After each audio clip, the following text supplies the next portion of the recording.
Welcome back my new blog. જય માતાજી, જય શ્રી રામ. તો ફરી એકવાર મારા બ્લોગ વિડીયોમાં બધાનું સ્વાગત છે ને બધાને દિલથી જય શ્રી કૃષ્ણ, રાધે રાધે. અને આજે આપણે ભાઈ 2-3 કામ છે. પહેલાં તો માળિયા જવાનું છે, મેસૂબ બનાવવા જવાનો છે.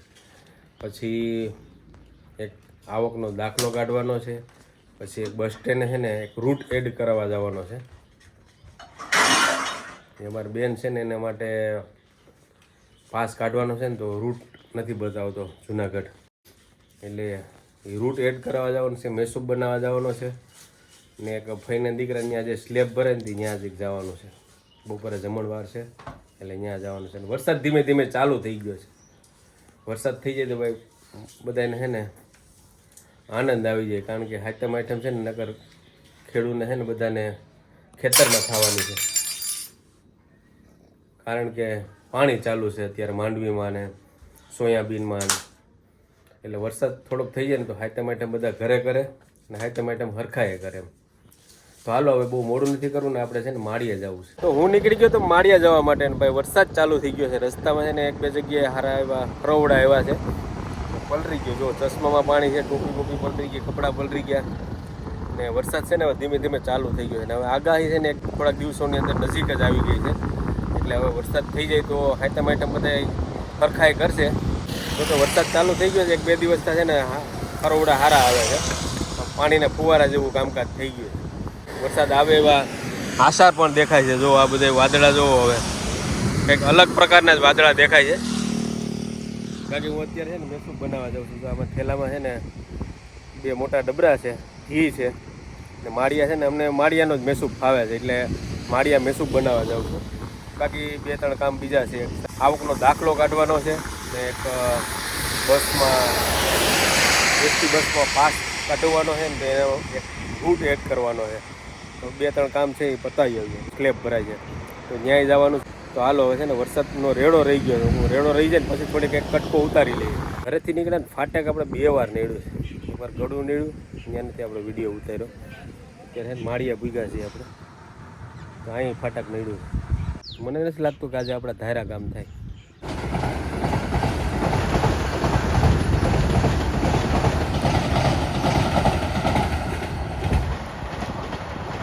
તો ફાઇનલી મિત્રો આપણે આવી ગયા માળિયા. ગયા વર્ષે આપણે દીપકભાઈને જ આપણે મેસૂબ બનાવવા દીધો હતો ને આ વખતે પણ દીપકભાઈને જ મેસૂબ બનાવવા દીધો. દીપકભાઈ છે ને જગ્યા બદલાઈ નાખી છે. ઓલી વખતે અમે આગળ હતા એક ગલીમાં, આખેલા રોડ ઉપર આવી ગયા છે, 4 ચોકની બાજુમાં જ આવી ગયા છે. હવે છે ને કાલે વારો આવશે એટલે કાલે પાછો એક તકો થાય માળિયા. ચાલો એક બીજું કામ છે ને એ પતાવી આવીએ. તો ફાઇનલી આપણે બસ સ્ટેન્ડે જે કામ હતું ને એ એવું હરખું થયું છે, બહુ શ્યોર નથી થયું, કારણ કે એ ભાઈ કીધું કે મેલ કાલ કરશે અને કાલ મેલ આવશે અને ડબલા નંબર આપ્યા, ફોન કરીને પૂછવાનું કીધું ને એવું બધું કીધું છે. મને નથી લાગતું કામ સક્સેસ જાય આપણું. હવે કે કાલ થાય કે કાલ પાછો ધક્કો થાય. એટલે આપણે બસ સ્ટેન્ડનું કામ હતું ને જે રૂટ એડ કરવાનું, એ કામ સક્સેસ નથી ગયું. બસ સ્ટેન્ડનું કામ તો પત્યું નથી, પણ હવે છે ને આપણે એક આવકનો દાખલો કઢાવવા જવાનો છે. તો અહીં કંઈક રાજેશ્રી એવું કંઈક ઓનલાઈન વાળો હોય છે, એની પાસે જવાનું છે. ચાલો એ કામ થાય ને તો એ કરી આવીએ.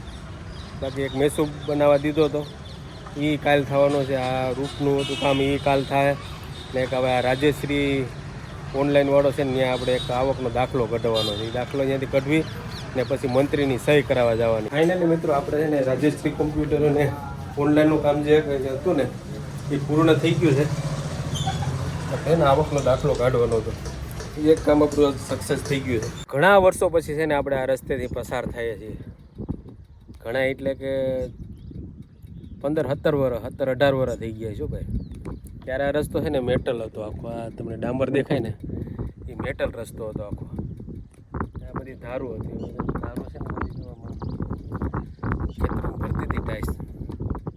બાકી આપણે છે ને બાજુનું ગામ વડિયા છે ને ત્યાં જવાનું છે. મંત્રી સાહેબ છે ને ત્યાં છે અમારા ગામના, તો એક સહી કરાવવા જવાની છે આપણે આવકના દાખલા. અમારા બાપા છે ને અમને હરકડિયાથી માળિયા હલવીને લઈ જતા. ત્યારે છે પુલ કે એવું કંઈ નહોતું. અમારી ગાડી છે ને જો સામે છે ને ત્યાંથી આમ એક ગાડી પડે, ત્યાંથી સીધો અમારા ગામે રસ્તો જતો પહેલાં. હવે એ બાજુ રસ્તો નથી. બાકી આ જો વેકરામ પાણી ભર્યું છે ને અમે હાલીને, વધારે તો હાલીને જતો. બસો 1-2 બસ હાલતી નાના હતા ને ત્યારે. પછી માળિયાનું કંઈક કામ હોય ને, કપડાં લેવા જવા ને એવું કપડાં હીવરાવાના ને ભણવાય જતા માળીએ ત્યાંથી આ રસ્તેથી હાલીને નીકળતા ત્યાં પુલ કંઈ નહોતા વિક્રમ જો વધારે પાણી હોય ને તેડીને ઉતારતા આ અમારો છે ને જૂનો કેળો છે જો આ કેળામાં છે ને બસ જાતી હવે તો છે ને રોડ આમ કેરળા બાજુથી થઈ ગયો છે એટલે હવે આ રસ્તે તો કંઈ હાલતું નથી વાહન એટલે ગાડી છે ને હાકડી થઈ ગઈ છે બધાય થોડી થોડી દબાવી હોય ને પણ એમ કહે છે કે હવે છે ને આ રસ્તેથી રોડ બનવાનો છે ઓલા એકાબીજા ગામડાને જોડતો રોડ બનાવે ને ગ્રામ્ય સડક એ રોડ છે ને આ રસ્તામાં બનવાનો છે બાકી હજી જો ગાડી છે ને એમ યથાવત છે પાણી ભર્યું છે ને અહીંથી છે ને 2 કિલોમીટર 1.5-2 કિલોમીટર જેવું અમારું ગામ થાય આમાં બસ હાલતી બોલો 1 થી 2 બસો હાલતી આ ગાડીમાંથી આમાં કોઈ મળ્યું હોય ને એટલે આ બસ રિવેસ લેવી પડે કે આ બળદગાડું રિવેસમાં લેવું પડે જો કે બળદગાડું તો રિવેસમાં ના જાય એટલે બસ જ રિવેસમાં લેવી પડતી તો હાલો મોડું થાય છે ને આપણે વડિયા જવું છે મંત્રી પાસે સહી કરાવવા તો ફાઇનલી મિત્રો આપણે વડિયા પૂગી ગયા ને આ છે ને ભાઈ અમારા ગામની નદી છે વ્રજમી નદી છે ભાઈ ભેહું જુઓ પાણી દેખીને ગાંડી દૂર થઈ છે વાહ ભાઈ વાહ ને આપણે છે ને વડિયા આવી ગયા પુલનું કામ છે ને નિર્માણ થઈ ગયું છે અધૂરું પડ્યું છે આ છે ને જૂનો બ્રિજ છે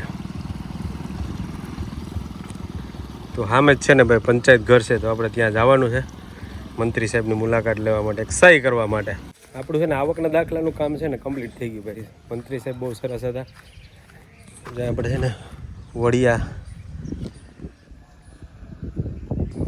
પંચાયતે છે ને ટૂંકમાં મંત્રીને 2-3 ગામ ભેગા હોય અમારું ગામ છે આ વડિયા છે એવી રીતે 2-3 ગામ ભેગા હોય એટલે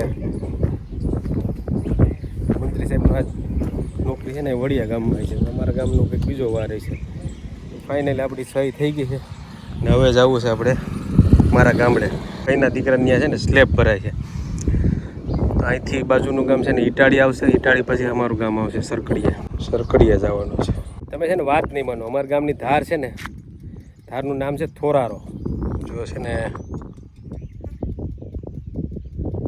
આ છે થોરારો અને આની ઉપરથી તમે જુઓ ને તો દરિયાની સપાટી દેખાય એટલે કે દરિયાનું પાણી દેખાય આ છે અમારા ગામનું ચારણુમાનું મંદિર ભાઈ કોમેન્ટમાં જય ચારણુમાં લખી નાખવાનું ફાઇનલી મિત્રો આપણે આવી ગયા આપણા ફઈના દીકરાની સ્લેબ ભરે ને ત્યાં તો સ્લેબ ભરાવાનું કામ ચાલુ છે બાકી વરસાદે આવે એવું છે ને આમે સ્લેબ ભરાઈ જાય ને વરસાદ આવી જાય તો પાણી છાંટવું ના પડે બાકી આ બાજુ મારા કાકા આવી ગયા પરબત કાકા શું કયો કાકા હવે થોડોક પટ્ટો બાકી છે આ બાજુનો એ ભરાઈ જાય એટલે કામ પૂર્ણ થાય